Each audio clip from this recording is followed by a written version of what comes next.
Olá, amigos! Querem ouvir um fato incrível?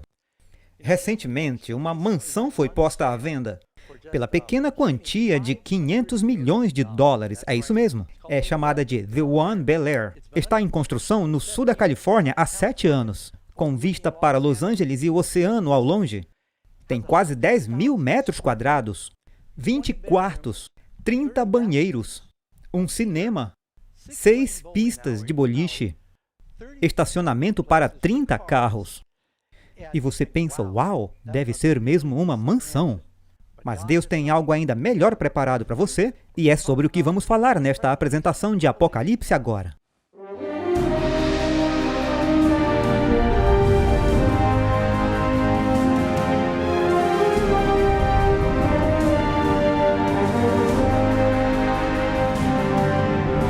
Obrigado, Pastor Ross. Estaremos juntos novamente assim que esta apresentação terminar, falando sobre suas perguntas bíblicas. Então, se você tem dúvidas sobre a apresentação de hoje, nós o encorajamos a enviá-la. Eu penso que você vai achar este assunto, muito baseado no livro de Apocalipse, uma grande bênção. Agora, nossa aula de hoje é intitulada O Reino Magnífico. E nós vamos falar sobre este assunto que se encontra nos 2 últimos capítulos de Apocalipse, que trata da cidade de Deus, ou a casa dos redimidos, às vezes chamada de paraíso ou céu. Pensamos ser uma boa ideia ir às ruas, descobrir o que alguns americanos pensam sobre o céu. I do believe in heaven. I'm not perfect. I'm a human being, so I don't know if I'd go to heaven. I would hope so. I believe there has to be a place called heaven, but it may actually be here on earth after the end of the world. I don't believe in the biblical sense of heaven and hell. I believe that your soul may be trapped in something, but I'm not really sure what that is. Where is heaven? Heaven is above us in the heavens, in the sky, beyond space. I don't know, in the sky? Isn't it like, it's like up there? In the sky, above us. I'm not sure. The clouds. All of the people in heaven will be different because they will all be good and there will be no evil, and we will all be healed of anything that we have going on with us. We can only see the good in people, and we get to see each other for who we are. Heaven's how you picture it, you know, it's the perfect place. It's where everyone that believes in Christianity wants to go. It's something that is unfathomable. Everybody's happy and satisfied. Where we are finally at peace with ourselves, with the world that we live in. Bem, aí temos muitas ideias de como o mundo pensa sobre o céu, se é real, se é só uma ilusão ou algo distante. E o que a Bíblia diz sobre isso? Bem, eu acho que é uma boa ideia irmos direto às Escrituras, logo no início. E vamos ler o que encontramos em Apocalipse 21, sobre este assunto da cidade de Deus ou paraíso. E eu começo com o primeiro verso de Apocalipse 21. E vi um novo céu e uma nova terra, porque já o primeiro céu e a primeira terra passaram e o mar já não existe. E eu, João, vi a santa cidade, a nova Jerusalém, que de Deus descia do céu, adereçada como uma esposa ataviada para o seu marido. E ouvi uma grande voz do céu que dizia: Eis aqui o tabernáculo de Deus com os homens, pois com eles habitará e eles serão o seu povo, e o mesmo Deus estará com eles e será o seu Deus. E Deus limpará dos seus olhos toda a lágrima, e não haverá mais morte, nem pranto, nem clamor, nem dor, porque já as primeiras coisas são passadas. E o que estava assentado sobre o trono disse: Eis que faço novas todas as coisas. E disse-me: Escreve, porque estas palavras são verdadeiras e fiéis. Amigos, o céu existe. Você percebe que a Bíblia está falando sobre a Nova Jerusalém. Para entender com o que ela está lidando, você precisa voltar à história que você encontra na Bíblia sobre o rei Salomão. Agora, o momento em que Jerusalém atingiu seu apogeu, você encontra em 1 Reis, e lá nos conta que Salomão estava dormindo, 1 Reis 3, e ele teve um sonho. E no sonho, o Senhor falou para ele, e ele disse: peça o que quiser. Isso é algo que Jesus diz para todo mundo. Ele disse: peça e receberá. E Salomão poderia ter dito: eu quero riquezas, eu quero vida longa, eu quero fama. Mas ele percebeu que ainda era jovem e que estava governando um grande povo. Ele teve que seguir os passos de Davi, seu pai, um dos grandes reis. Então ele pediu sabedoria para ser um bom rei para governar o povo. Deus disse: já que você pediu isso, eu vou te dar sabedoria. diferente de qualquer pessoa que já viveu. E ele disse, eu também vou te dar o que você não pediu. Vou te dar riquezas, honra, fama, glória, que supera todos os reis vivos do mundo. E a Bíblia nos diz que durante o tempo de Salomão, por sua sabedoria e cuidadosa administração, Jerusalém atingiu o apogeu de sua glória. Ele construiu este templo que era uma das maravilhas do mundo naquela época. Tinha bilhões de dólares investidos em sua construção pelos padrões de hoje. E ele construiu um reino glorioso apenas para que sua fama se espalhasse por todo lugar. Sob sua supervisão, sua sabedoria, a maneira como ele resolvia as diferenças, e finalmente, dignitários e reis estrangeiros vinham para vê-lo e para presenteá-lo e aprender de sua sabedoria, porque o Espírito Santo estava guiando. É aí que temos aquela história incrível sobre a rainha de Sabá. Lá embaixo, em algum lugar, talvez na região da Etiópia ou da Arábia, não tenho certeza. E ela veio para o norte com uma grande caravana. E ela trouxe presentes para Salomão e ela disse, eu tive que vir por mim mesma. E ela veio de tão longe e ela trouxe muitos presentes. Eu queria ouvir sobre a sua sabedoria, eu queria ver se era verdade. Salomão então acomodou-se com ela. E diferente do que você pode ter visto em Hollywood, não tem nada na Bíblia de romântico acontecendo ali entre Salomão e a rainha de Sabá. Eu sei que isso não faz bem para um filme de Hollywood, mas Salomão a essa altura já possuía 300 concubinas e 700 esposas. Ele não estava procurando por mais uma. Mas ele conversou com a rainha de Sabá, respondeu suas perguntas, mostrou a ela o reino, mostrou a casa de Deus. Ele mostrou para ela a sua organização. E o comentário dela, depois do que viu, ela disse, eu estou sem ar. Você já ouviu uma experiência de uma jovem que disse, você me tira o fôlego? Essa experiência de tirar o fôlego você encontra pela primeira vez quando a rainha de Sabá viu tudo que Salomão tinha. E ela declara a ele, sabe, eu ouvi sobre a sua fama, mas eu tive que ver por mim mesma. Entretanto, eu não cria naquelas palavras. Isso está em 1 Reis 10:7. Eu não cria naquelas palavras até que vim e os meus olhos ouviram, e eis que não me disseram metade. Lembre disso, não me disseram metade. Sobrepujaste em sabedoria e bens a fama que ouvi. E Salomão a enviou para casa com muito mais presentes do que o que ela havia trazido. E você sabe, quando vimos e vemos o filho de Davi, Jesus, Salomão é o filho de Davi na Bíblia, mas Jesus é o filho espiritual de Davi. Ele nos abençoa com sabedoria e conhecimento, e ele também nos dá presentes. Ela se esforçou para procurar a Deus, e ela o encontrou. Se buscarmos a Deus, o encontraremos. Durante o tempo de Salomão, Jerusalém era tão cheia de ouro. A Bíblia diz que a prata não era contada como nada, porque era como pedras, de tanta prata que havia no reino. E isso é realmente um eco da própria cidade de ouro de Deus, mencionada em Apocalipse. Mas vamos entrar neste estudo e aprender o que a Bíblia diz sobre o céu. Eu acho que vamos ficar muito felizes enquanto estudarmos esse tema. O que Deus prometeu ao seu povo? Nós podemos ler em João 14:2. Ele disse, na casa de meu pai há muitas moradas, e eu vou preparar-vos lugar. E nós começamos este Amazing Facts falando de uma mansão de 500 milhões de dólares no sul da Califórnia. E não foi vendida ainda. Ela foi construída por alguns investidores. E você se pergunta, quem no mundo pode pagar algo tão caro? E o triste é que eu conheço milionários e estrelas de cinema que comprariam essa bela mansão. E daí eles morrem de algum acidente ou alguma doença. Isso também é temporário e você pensa, qual é o lucro? Jesus está preparando uma mansão para nós, muito melhor do que qualquer coisa na Terra, que vamos poder desfrutar pela eternidade. Pergunta 2. O que sabemos sobre este lugar que Jesus foi preparar? Por quê? Eis que eu crio novos céus e nova terra. Agora, quando vemos a palavra paraíso na Bíblia, precisamos explicar isso aqui. Há 3 palavras que os hebreus usavam para céu. E você já deve ter ouvido alguém usar a expressão, eu estava no 7º céu. E é claro que não existe a expressão 7º céu na Bíblia. Você encontra a expressão 3º céu. Mas isso não significa que Deus classifica os crentes como bronze, prata e ouro. E um céu para cada nível. Ele não tem um céu segregado. Quando fala de 3 céus diferentes, na mente do judeu, quando você lê a Bíblia, o primeiro céu era o que eles chamavam de atmosfera ao redor da Terra. Você pode ler isso lá em Gênesis, quando Deus criou um céu, um firmamento, entre as águas e as águas. Significa a atmosfera ao redor da terra, onde pássaros voam, nuvens flutuam. O segundo céu era quando ele olhava para o espaço e via as estrelas no céu. E os corpos celestes, está falando sobre as galáxias e as estrelas no céu. As hostes celestes estão no segundo céu.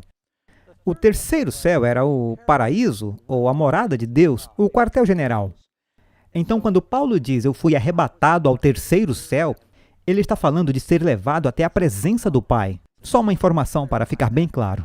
Então, quando Jesus diz, eu crio novos céus, você pode pensar, opa, tem algo errado com o velho céu? Não, ele está falando sobre uma nova atmosfera em torno da Terra. Esta está poluída, assim como um novo planeta. Porque Jesus já preparou uma cidade. Agora, esta não é uma cidade comum, é a cidade de Deus. Eu já vi belos jardins pelo mundo, mas o Jardim do Éden deve ter sido o melhor porque foi Deus quem planejou. E eu já vi belas cidades, mas nenhuma delas pode se comparar com aquela que Deus foi preparar. Agora, acabamos de ler em Apocalipse, eu vi Jerusalém descendo de Deus do céu. E as pessoas riem, zombam e dizem, cara, a Bíblia é apenas um conto de fadas. Como pode a cidade de Deus descer do céu? Bem, se há 100 anos atrás você dissesse para as pessoas, nós vamos ter uma estação no espaço, eles diriam, isso é fantasia.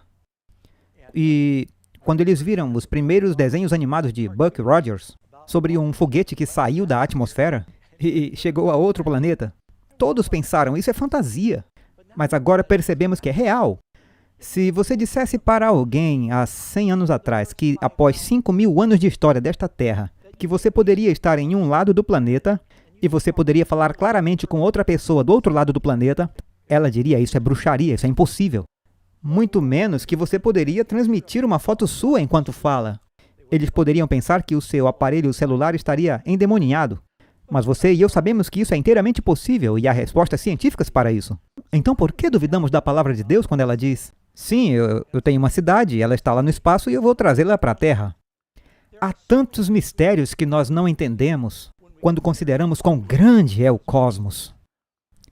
Algumas pessoas se perguntam se existe um céu. Nós vimos isso articulado nas perguntas que vimos nas ruas. A revista Time, de alguns anos atrás, pergunta, existe um céu? Sabe, eu acho que, sinceramente, todo mundo sabe que nós não fomos projetados para morrer. Fomos projetados para viver. Nossos corpos foram feitos para que naturalmente se curem. Por que eles param de se curar? Por que existem tartarugas que vivem mais do que pessoas? Por que os humanos têm 10 vezes mais capacidade cerebral do que eles usam durante a vida toda? E tem algo essencialmente em nós que nos faz lutar para viver. Nós sentimos que fomos projetados para a eternidade. A Bíblia diz que Deus colocou a eternidade em nosso coração. Eu acho que isso é algo que você vai encontrar praticamente em todas as religiões. Eles parecem entender que deve haver algo além deste mundo. Mas algumas pessoas dizem, eu não tenho certeza se eu quero ir para o céu, porque quando eu vejo as fotos, porque você vira um querubim gordinho sentado numa nuvem, tocando sua harpa, parecendo muito entediado. E com este conceito, você entende por que algumas pessoas diriam, o inferno é mais interessante. O céu parece chato. Só sentar nas nuvens, tocar harpas, olhar arco-íris e ficar flechando pessoas que estão procurando por romance. Eles têm essas ideias bizarras, medievais. Ou quando você vai para o céu, você vira um fantasma, um espírito. E você desencarna e fica por aí ouvindo uma música arrebatadora e sentindo coisas boas. Não, a Bíblia diz que o céu é muito real e nós faremos coisas reais lá. Não diz que seremos bebezinhos nus nas nuvens. Então nós temos que descobrir o que a Bíblia ensina. Bem-aventurados os mansos, porque eles herdarão a terra. Então, quando falamos em ir para o céu, estamos realmente falando em ser salvo. Agora o céu está lá. Está lá em cima agora. Mas acabamos de ler em Apocalipse que ele não vai permanecer lá para sempre. Ao final de tudo, ele descerá aqui. Jesus disse que os mansos herdarão a terra. E eu acho que uma vez eu ouvi um pastor dizendo, onde os dinossauros uma vez trovejaram, ovelhas agora pastam. E é verdade, não parece que os mansos herdarão a terra. Mas as coisas serão bem diferentes quando Jesus voltar. A Bíblia diz que os ímpios serão destruídos, mas os justos crescerão. Como o bezerro na tenda, eles herdarão a terra. O céu finalmente estará aqui na terra e nós faremos coisas reais. Diz que eles construirão casas e morarão nela. Plantaremos vinhas e comeremos dos seus frutos. Então, quando Deus criou Adão e Eva, ele tinha um plano original. Por causa do pecado, este plano foi interrompido. Mas Deus vai restaurar o seu plano original e vai atender às expectativas do seu projeto original. Adão e Eva faziam coisas reais. Eles trabalhavam no jardim e provavelmente, eu acho que eles faziam casas nas trepadeiras, na árvore viva mesmo, porque até então nada morria. Então, o que mais nós sabemos sobre a Cidade Santa? Bem, vamos ver várias coisas. Estes são apenas alguns fatos que a Bíblia nos dá. E a cidade estava situada em quadrado, e mediu a cidade com uma cana até 12.000 estádios. E o seu comprimento, largura e altura eram iguais. Agora, 12.000 estádios, se você converter isso em milhas, e você perceberá que o número 12 é usado frequentemente em conexão com a cidade de Deus. São 12 fundações, 12 portões, 12 tipos de frutas na árvore da vida 12 vezes ao ano. São 12.000 estádios, porque 12 é um tipo de número para o povo de Deus na Bíblia.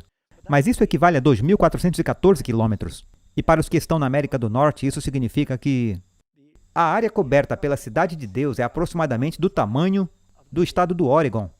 É como que 563 quilômetros em cada lado. Então há bastante espaço lá. E é uma grande cidade. Há espaço para você naquela cidade.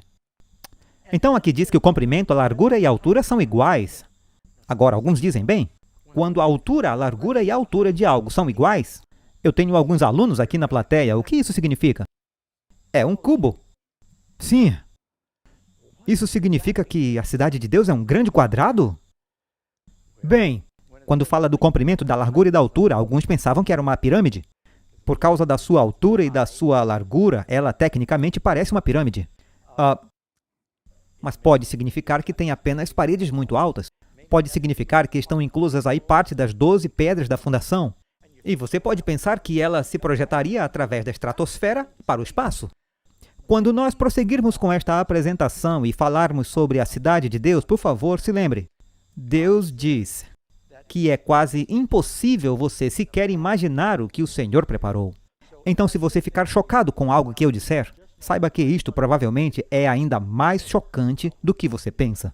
Se a rainha de Sabá disse a Salomão que nem a metade lhe fora contado, até o final desta apresentação esteja certo, nem a metade lhe foi dito sobre o céu.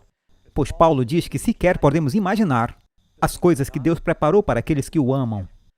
Mas eu quero lhe dar algumas informações dadas por Deus em sua palavra, para nos encorajar, e que nunca foi seu plano este mundo se encher tanto de pecado e doenças e enfermidades.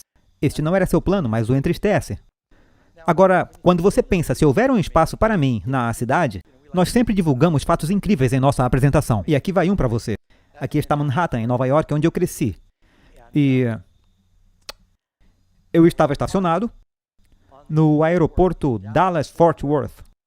E enquanto taxiávamos do aeroporto para a estrada, o meu carona, ele disse, você percebeu? Parece que nós levamos 20 minutos só para sair. E ele disse, você sabia que o aeroporto de Dallas-Fort Worth é maior do que a ilha de Manhattan? E eu, sempre interessado em fatos incríveis, chegando em casa, pesquisei e era verdade. Mas na ilha de Manhattan temos uns 8 milhões de pessoas. E eles sobem apenas 20 ou 30 andares em média. Um outro fato incrível, eu ouvi dizer que há mais pessoas vivendo abaixo do solo em Manhattan do que acima do solo em todo o Wyoming. Então, a pergunta é, se Manhattan tem apenas 7 por 10 quilômetros e tem 8 milhões de pessoas, e se a Nova Jerusalém é uma cidade feita por Deus que vai ser muito alta, e se são 603 quilômetros em cada lado, acho que eu disse 563 ao invés de 603. Então, na nova cidade, há espaço para você. Então não se preocupe se haverá espaço suficiente lá. E não apenas uma mansão que você mesmo fará, você terá também uma casa de campo onde poderá trabalhar. E eu, João, vi a santa cidade, a Nova Jerusalém, que de Deus descia do céu. Agora é interessante que o próprio João tenha dito, eu vi. Você pode ler todo o Evangelho de João e ele quase não menciona seu nome. Ele apenas se refere a si mesmo como o discípulo que Jesus amava. Ele era muito humilde. Mas quando se trata de nos falar sobre o céu e querer que nós acreditemos, ele está dizendo, eu vou te contar em primeira mão e eu vi com os meus próprios olhos. Deus o levou em visão e lhe mostrou a cidade. E ele quer que você esteja lá. Não há nada neste mundo que valha mais do que o que terá naquela cidade. Agora, quando eu normalmente penso nas cidades, eu não fico muito animado porque as cidades do mundo têm problemas. Esta, claro, é uma foto de Jerusalém. E lá no meio é o lugar onde o Templo de Salomão costumava ser. Mas agora é a Mesquita de Omar. Eles chamam de Domo da Rocha. Mas Jerusalém parece estar nas notícias o tempo todo por guerras. A cidade de Jerusalém foi destruída e reconstruída 27 vezes, desde que foi fundada. O primeiro rei de Jerusalém se encontra em Gênesis. Foi um homem chamado Melquisedeque. E chamava-se simplesmente Salém, que significa paz. Jerusalém significa cidade da paz. É meio irônico que a cidade da paz seja um lugar onde tem havido guerra após guerra na história. Mas a Nova Jerusalém será diferente, não haverá guerra. Agora, eu já viajei pelo mundo todo e eu estive na maior cidade, Xangai. Moscou. Me ajude, querida. Uma grande cidade na Índia, Hyderabad, Mumbai, América do Sul, Europa. Ou seja, eu já estive na maioria das grandes cidades do mundo. México, que tem 18 milhões de pessoas. Cairo, que tem 20 milhões de pessoas. Eu não gosto muito das cidades. Eu cresci em Manhattan. Morei em Miami. Los Angeles, eu nasci em Los Angeles. As cidades, normalmente, eu fugi e me mudei para as montanhas porque eu não curtia as cidades. Vou contar uma coisa para vocês. Eu fugi e vivi numa caverna há cerca de 1 ano e meio. Sintonize no sábado pela manhã, pois vamos falar sobre isso. Porque eu não ligo para as cidades. Cidades há tanto crime. Parece uma concentração de problemas nas cidades. E a razão para isso é um coração desesperadamente perverso, é o que Jeremias nos diz. E se você tem uma concentração de pessoas que são egoístas e pecaminosas, você tem uma concentração de problemas. E vemos isso no mundo de hoje. Mas a cidade de Deus não será assim, porque todos lá estarão cheios do Espírito de Cristo e terão o amor de Deus, então será maravilhoso. A Santa Jerusalém, que de Deus descia do céu, tinha um muro grande e alto, com 12 portões. E é-nos dito que o muro possui cerca de 144 côvados, e isso dá mais de 60 metros, e alguns perguntam, se o comprimento, a largura e a altura são iguais, significa que o muro tem mais de 60 metros de largura? E 600 metros de altura? Ou tem 60 metros de altura? Nós não temos certeza a respeito, mas vamos descobrir e explorar juntos. E tinha 12 portões, e você sabe que existe espaço para que todos entrem na cidade. E cada portão é feito de quê? De uma única pérola.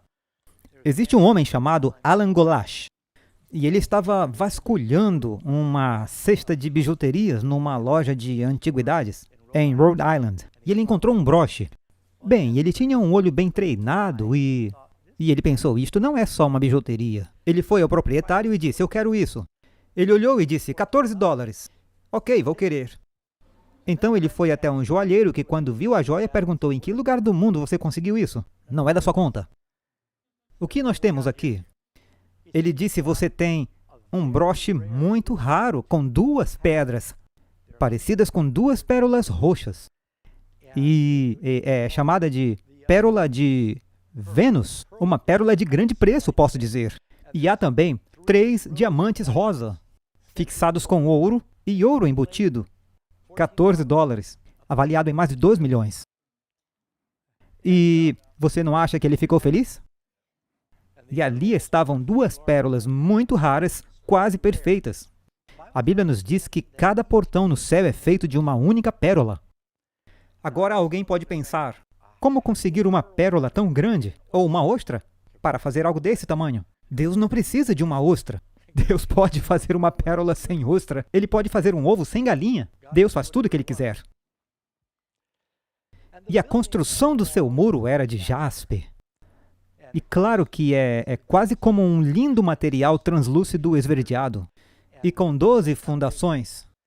A rua da cidade era de ouro puro. Sabe, quando você entra no templo de Deus na Bíblia, há ouro em tudo, principalmente a madeira que era revestida de ouro. Mas quando você entra no Santo dos Santos, que era um símbolo da presença de Deus, aquela sala era um santuário interno no tabernáculo hebreu. Era revestida de ouro puro. E está nos dizendo que este é o material mais bonito que conhecemos na Terra. Mas deve haver algo que nós não entendemos, porque a certa altura diz que a rua é como ouro, mas é como transparente. Mas João está procurando palavras para descrever a glória e a beleza que ele viu. O que a Bíblia diz sobre o abastecimento de água e de comida? E mostrou-me o rio puro da água da vida. Quando você lê sobre o Jardim do Éden, é dito que do Jardim do Éden havia 4 rios que fluíam.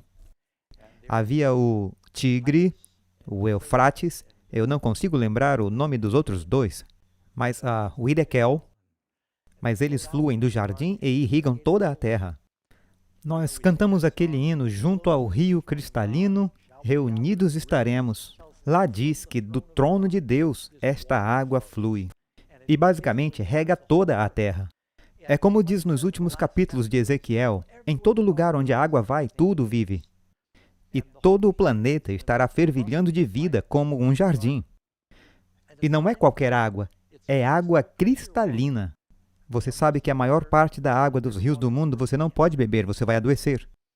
Se algum dia você descer o rio de caiaque, se você for acampar, você não bebe a água do rio, você tem que encontrar um riacho que deságua no rio para obter água cristalina. Mas não beba a água do rio.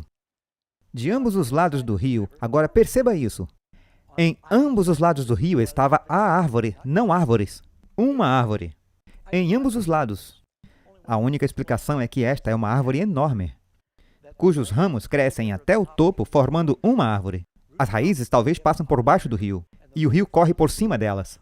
Agora, quando eu digo rio, nos é dito que o rio Amazonas deságua no Oceano Atlântico e que ele joga 160 quilômetros de água doce para o mar. E há lugares em que o rio chega a 32 quilômetros de largura. E eu já vi o Mississippi no Missouri e existem grandes rios. Pense grande quando você pensar no rio que vai regar a terra. Então pense num rio com 50 quilômetros de largura. E em uma árvore tão grande que cresce em ambos os lados. Nós vivemos na Califórnia. E aqui temos as sequoias. E eu me lembro da primeira vez que cheguei bem perto da base de uma dessas árvores. E ela era tão grande que dava para passar uma carroça com cavalos. Então dizemos, isso é nada, comparado ao que Deus tem preparado no reino. Então temos o suprimento de água e o suprimento de alimento. É dito que a árvore cresce e dá 12 tipos de frutos. E ela dá frutos 12 vezes ao ano. Você sabe o que é isso? Aqui da plateia, quem já comeu durian? Cerca de 40%. É uma fruta muito controversa. Você não pode comer uma durian no avião. É sério. Você pode até empurrar na sua bagagem, mas não pode comer na cabine, porque ela tem um cheiro muito forte. Ela tem um cheiro de meia suja, eu não sei mais o que dizer. Mas bananas, elas não cheiram tão mal como se estivessem na sua lata de lixo, então banana não tem problema. Bem, a durian tem um sabor muito único e quem come ou ama ou odeia. As pessoas que vivem onde ela cresce dizem que ela tem cheiro de inferno, é a palavra que eles usam, mas tem gosto do céu. E eu comia durian e é uma fruta muito boa, é deliciosa. Mas a árvore da vida, é estranho você viajar o mundo inteiro e ver frutas estranhas e exóticas. Mal posso esperar para comer da árvore da vida. Deve haver uma essência ou enzima que guarda nossas células da morte. Seremos sempre renovados por ela. Adão e Eva comeram dessa fruta. Eles comeram da árvore da vida e viveram 900 anos. Mas à medida em que sua posteridade se distanciou dela, seu tempo de vida diminuiu, dando seu fruto de mês em mês, e a folha das árvores são para a saúde das nações. Então são 12 tipos de frutos, 12 meses ao ano. Eu trabalhei na sorveteria Baskin-Robbins. Eram pelo menos 31 sabores. Esta será de 144 sabores. E eu penso que todo mês as pessoas virão para descobrir o novo sabor da fruta que você nunca se cansará de comer. E as folhas da árvore será para a cura das nações. As pessoas leem esse verso e dizem: quem precisa de cura no céu? Vamos adoecer? Existe alguma doença? Sabe, eu acho que está nos dizendo que quando nos reunirmos ao redor daquela árvore para comer, todas as nações divididas aqui neste reino, pelos costumes, culturas e raças, mas ao nos reunirmos como uma família embaixo daquela árvore, todas as nações serão curadas. Não é cura para as doenças, é cura para as nações. Então seremos uma só nação ao nos reunirmos embaixo daquela árvore. Eu gosto de fatos incríveis sobre árvores. Esta é a baobá. Ela é encontrada na África e é chamada de árvore da vida, porque literalmente cada pedaço da árvore é comível ou bebível. É uma árvore que incha durante a época da chuva e sua casca esponjosa absorve muita água. Elas sempre têm buracos ao redor, por onde os animais entram para beber a água. Pode salvar alguém na seca. As folhinhas podem ser comidas como espinafre. O fruto é muito nutritivo. As sementes são comestíveis. Pode-se fazer roupas com a casca. Por isso é chamada de árvore da vida, porque cada parte dela pode ser bem aproveitada. Mas a árvore da vida que Deus fez vai ajudar-nos a viver para sempre. Como viver no céu será diferente de viver aqui na terra? Bem, isso nos diz coisas maravilhosas. As pessoas sofrem com doenças aqui. Diz então, os olhos dos cegos serão abertos. Agora, eu lamento porque eu costumava enxergar bem como em 2010. E Karen diz, você não tem problemas de visão. Ela usa óculos desde que nos casamos, mas agora que a visão dela melhorou por causa de uma cirurgia. Mas agora estou enxergando menos.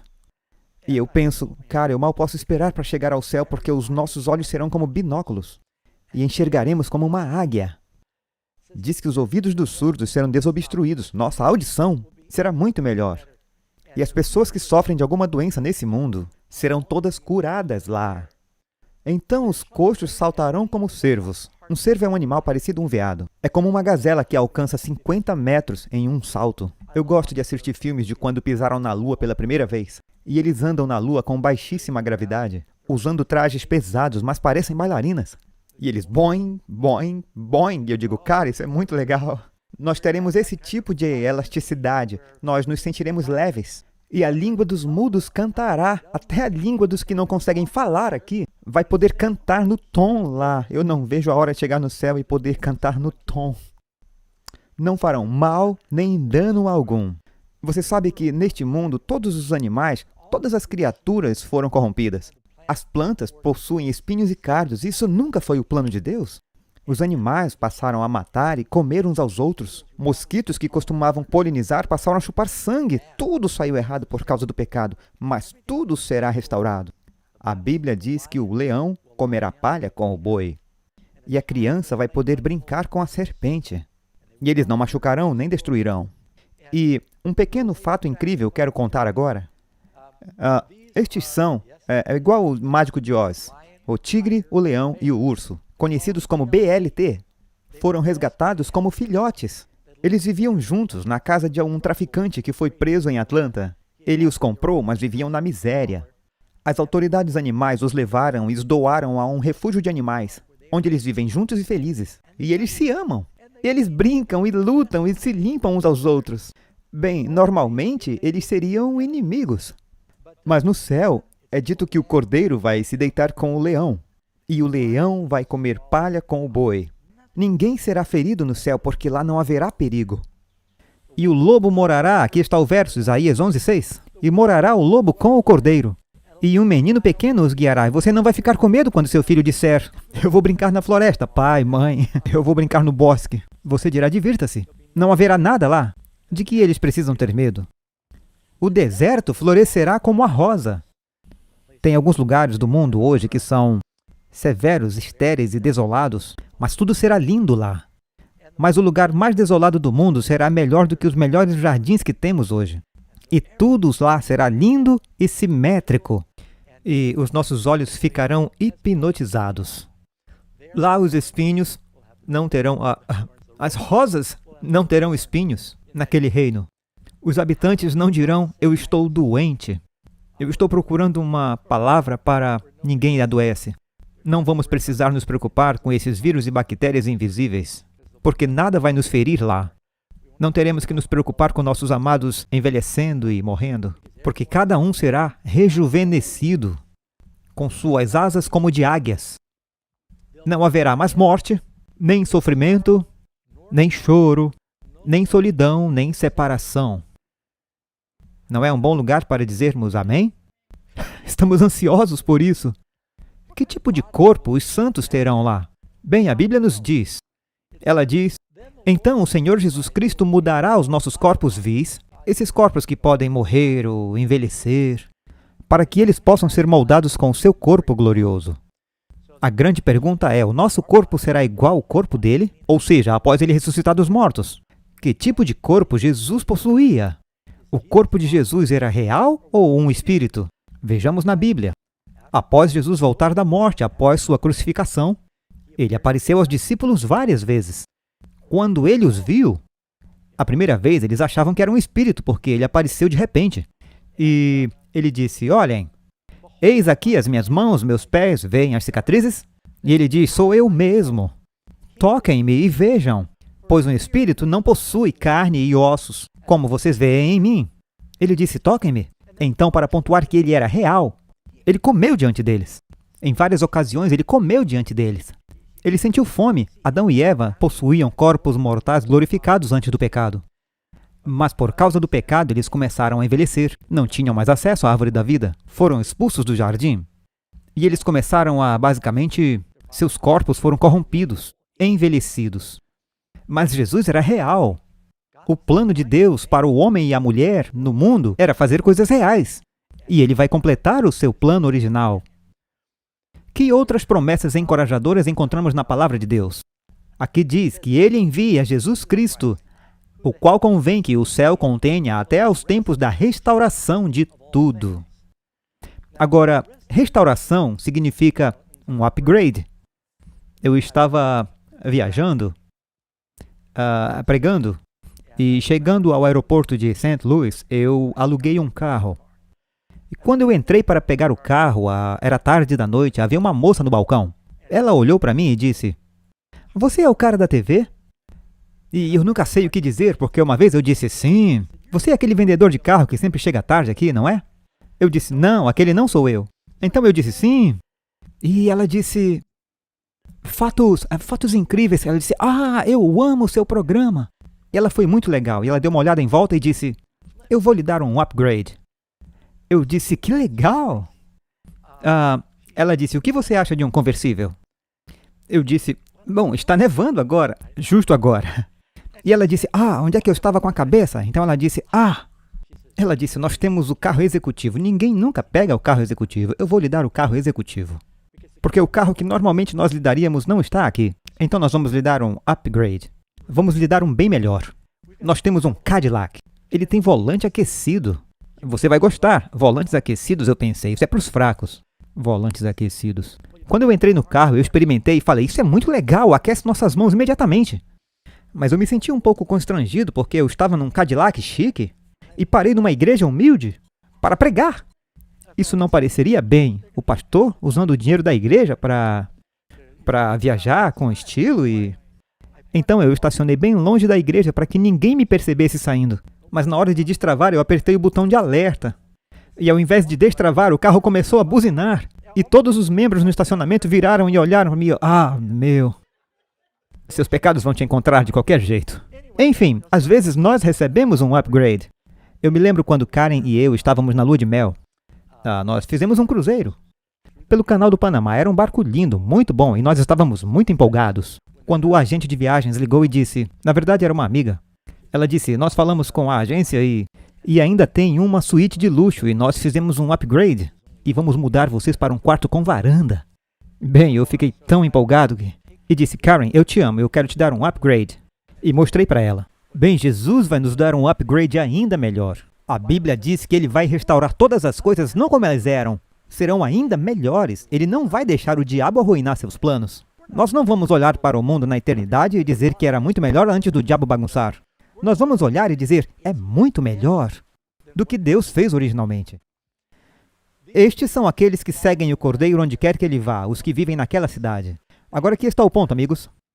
Se você quer seguir o Cordeiro lá, então você precisa segui-lo primeiro aqui agora.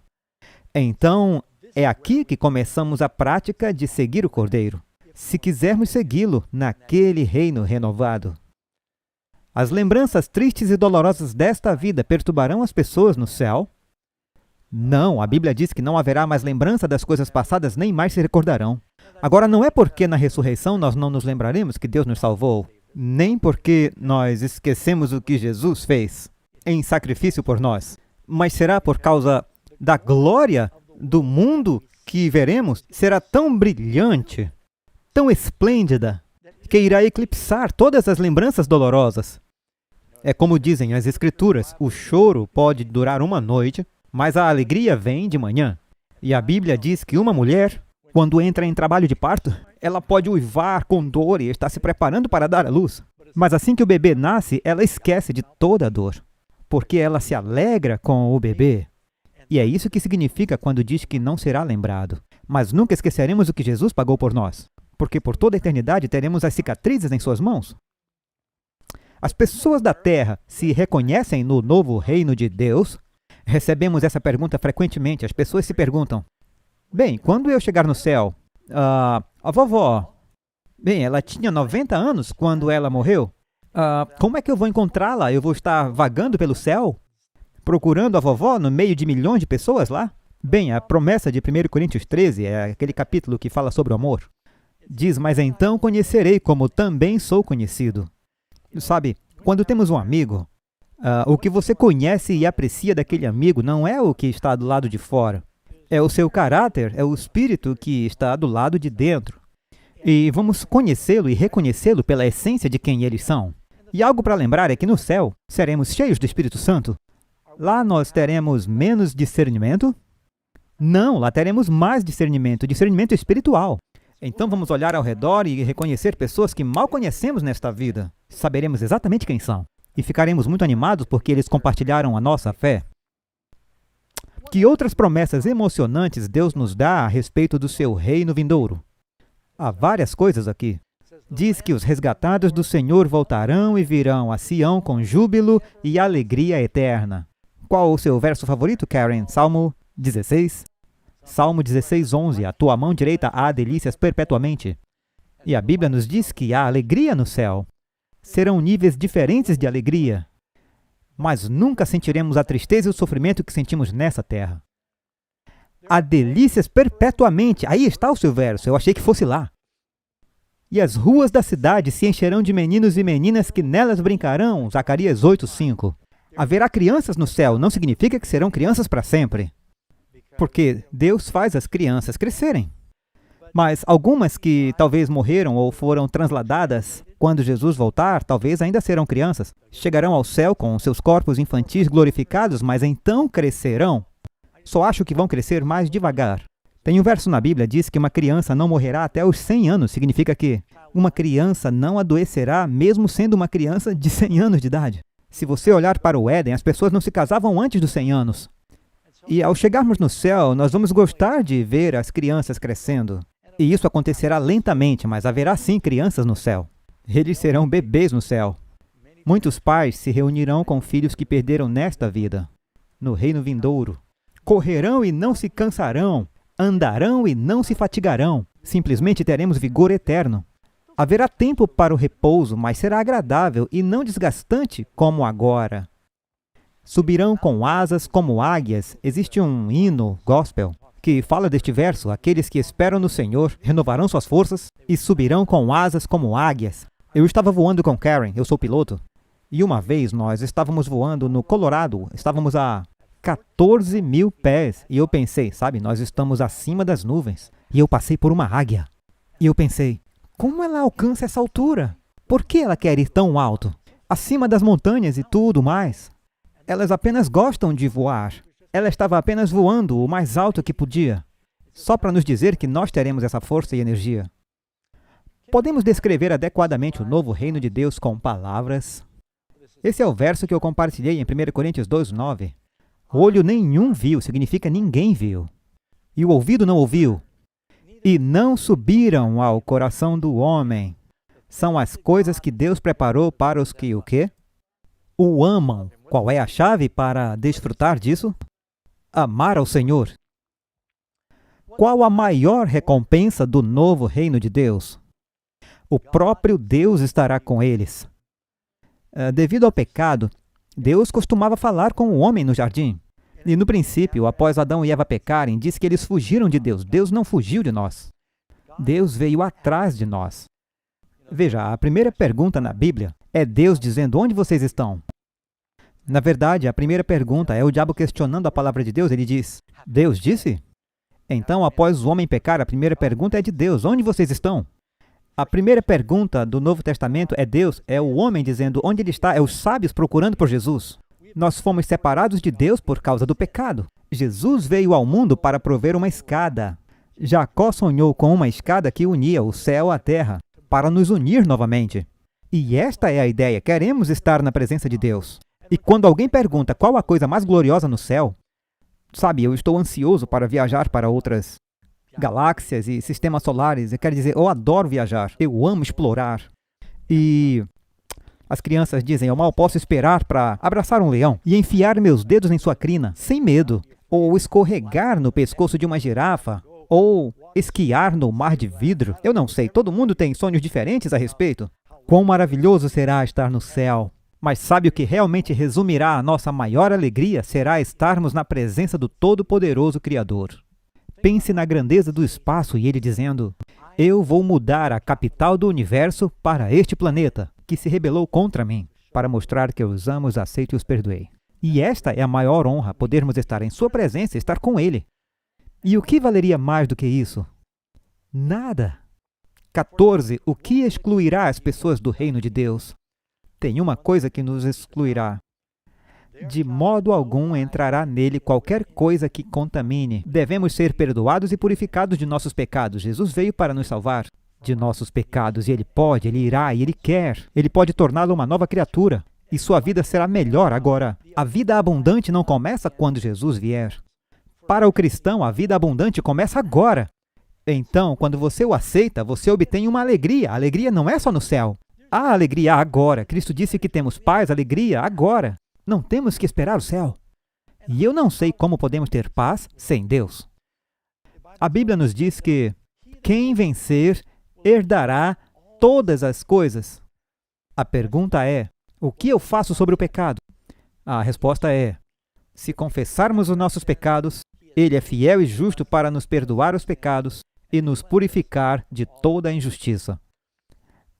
Se tanta gente está negociando a eternidade no céu, em um mundo com corpos glorificados, onde existe alegria, bênçãos que você não consegue imaginar, cada sensação seria apenas palpitante de alegria no céu, e eles sacrificam isso por tão pouco aqui? Deus nos oferece alegria eterna, para sempre. E as pessoas estão desistindo e nem aproveitam esta vida. Só me siga por um momento. Imagine que alguém veio até você e disse, eu quero te dar um cheque de $1 bilhão. E você diria, eu estou interessado, fale mais.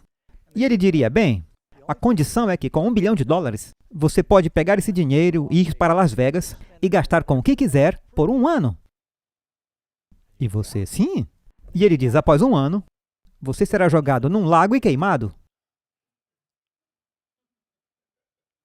Você diria, isso soa atraente. Pode haver algumas pessoas estranhas que diriam sim. Eu não sei por que você diria sim a isso, você estaria pensando. Após seu primeiro dia e seu novo cartão de crédito e todos os prazeres terrenos à sua disposição, eu tenho mais 364 dias e depois o fogo. No próximo dia, 363 dias e depois o fogo. E você vai para outro filme. E como você gostou desse filme? Você foi a outro show? Eu vou visitar um bar. Só indo atrás de todos os prazeres da cidade do pecado, eu lamento pelos meus amigos de Las Vegas. Eu conheço pessoas legais em Las Vegas, mas vocês sabem da fama que tem. Enfim. Então, como apreciar isso? Mas é assim que muitas pessoas estão vivendo agora, dia a dia. Não é 1 ano, pode ser 70 anos, 90 anos. Mas basicamente estão sacrificando a eternidade pelos prazeres temporários do pecado. A Bíblia diz que Moisés deixou de ser o governante do reino mais rico do mundo, o Egito, em sua época, recusando-se a ser chamado de filho da filha do faraó, disposto a sofrer aflições com o povo de Deus, ao invés de desfrutar os prazeres do pecado por um tempo, ele disse, isso é temporário. Abraão procurou pela cidade que tinha fundações, cujo construtor e fabricante é Deus. Por que sacrificaríamos o que Deus está nos oferecendo? Quando isso tudo é temporário. A questão é você acreditar. É como perguntar a uma criança: você prefere comer uma bola de sorvete agora ou uma colher de sorvete todos os dias da semana, uma vez por mês? A maioria vai preferir uma bola agora. Elas nem pensariam, pois são imaturas. Mas grande parte do mundo está tomando a mesma decisão, sacrificando a vida eterna. Agora é verdade, às vezes há lutas na vida, quer você esteja salvo ou perdido. Todos têm problemas, mas é melhor para um cristão. Mas é muito melhor fazer a coisa difícil agora, por um tempo, e desfrutar da eternidade para sempre, no futuro. E Jesus disse, sim, se você me seguir, terá que negar a si mesmo. Tome a sua cruz e haverá alguma luta, mas há alegria. O cristianismo custa algo, mas paga muito melhor do que custou. Por que perderíamos isso, amigos? O que Jesus disse ser a fórmula para o sucesso nesta vida e na vida futura? Buscai primeiro o reino de Deus e sua justiça, e todas as coisas serão acrescentadas. Isto é prioridade. Busque primeiro o reino de Deus. Agora, não é só sobre estar no céu. Todo o reino, na verdade, é sobre Jesus. É sobre uma pessoa. É sobre uma relação de amor com alguém. Todas as outras coisas são apenas armadilhas. Mas a ideia principal é que ele quer mostrar que ele tem algo melhor para você. Um desejo de evitar o inferno e ir para o céu é um ponto de partida adequado para um crente. Mas à medida que amadurece, não se trata de apenas evitar o inferno e querer ir para o céu. Tem a ver com querer estar com Cristo. E isso fará a diferença. Eu estou lendo um livro agora e estou fascinado. É sobre a vida e as jornadas de Marco Polo. E é incrível como esse jovem veneziano de 18 anos, quando seu pai e seu tio o levaram em sua segunda viagem ao Império Mongol, que era um dos maiores impérios do mundo naquela época. E devido às circunstâncias e à política, ele não pôde voltar para casa e viveu lá por 20 anos. E ele se tornou amigo do grande Kublai Khan, o grande e mais vasto império do mundo naquela época. E ele viu coisas que eram fenomenais. Ele disse sim, ele tem um rebanho particular de 400 elefantes. E 10.000 pessoas comem com ele todos os dias. E ele senta-se num trono dourado. E enquanto descrevia as maravilhas da China, ele falou de um muro com mais de 2.400 quilômetros de extensão, com milhares de quilômetros de comprimento, falou sobre o papel moeda, falou sobre um sistema postal onde eles entregavam mensagens a centenas de quilômetros em 2 dias. E as pessoas em Veneza, quando ele voltou, a princípio o acharam incrível, outros o chamaram de louco e de mentiroso. E Marco Polo disse: eles cavam pedras do chão e queimam ao invés da madeira, vira combustível. Eles não sabiam o que era carvão. Como pode ser? E ele falou sobre a pólvora e todas as maravilhas da China. E disseram: você está louco? Finalmente, quando Marco Polo morreu, ele já tinha mais de 70, alguns amigos e padres vieram até ele e disseram: em breve você conhecerá seu Criador. Você não acha que deveria se arrepender dessas histórias malucas que você contou sobre o Império Mongol na terra da China? Arrepender? Ele disse: eu não contei nem metade do que eu vi. E amigos, não importa quanto tempo eu fale sobre o assunto do céu, eu não chegaria perto de dizer uma fração do que Deus tem preparado para os que o amam. Por que você sacrificaria tudo isso pelos prazeres insatisfatórios temporários do pecado por tão pouco tempo? Não vale a pena, especialmente se alguém deu a sua vida e derramou o seu sangue para você ser perdoado e estar naquele reino. Você não quer fazer esta escolha? Jesus torna isso possível, não para você ter um reino terreno, não como o Império Mongol, mas ele diz: bem-aventurados os mansos, pois herdarão a terra. E ele tem um lugar para você, ele está construindo uma mansão para você. Você não gostaria de estar lá? Quando ele pagou tão alto para pagar a sua passagem? Eu quero orar com você para que você possa dizer: sim. Deus de amor, queremos te agradecer pelas promessas que temos na tua palavra, pelas imagens maravilhosas que tu nos dás. Assim como uma mente terrena não pode compreender as glórias do mundo por vir. Senhor, é nosso desejo que sejamos purificados pelo sangue de teu Filho, para que tenhamos um lugar neste reino. Perdoa-nos por nossos pecados. Alguns aqui, Senhor, não decidiram confiar sua vida a ti.